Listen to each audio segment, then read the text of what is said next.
ঢাকার কেরানীগঞ্জ মডেল থানাধীন কালিন্দী ইউনিয়নের বন্দর ষাটগাঁও ২ নং ওয়ার্ডের স্বর্ণকুঞ্জ আবাসিক এলাকায় রাজুকের বিশেষ অভিযানে একটি নির্মাণাধীন ভবনের একাংশ ভেঙে ফেলা হয়।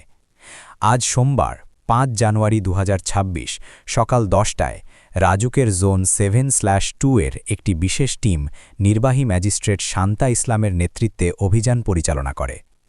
এ সময় অথরাইজড অফিসার মোহাম্মদ ইলিয়াস হোসেন সহ আইনশৃঙ্খলা রক্ষাকারী বাহিনীর সদস্যরা উপস্থিত ছিলেন।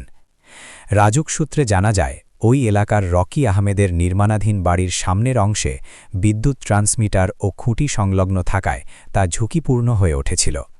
নিরাপত্তাজনিত কারণে ভবনের ওই অংশ ভেঙে ফেলা হয়েছে। দৈনিক ক্রাইম ডায়েরির একটি টিম সরেজমিনে গিয়ে দেখতে পান, নির্মাণ কাজ চলমান অবস্থায় বিদ্যুৎ সঞ্চালন ব্যবস্থার খুব কাছাকাছি ভবনের অংশ গড়ে তোলা হচ্ছিল, যা যে কোনো সময় বড় দুর্ঘটনার কারণ হতে পারত।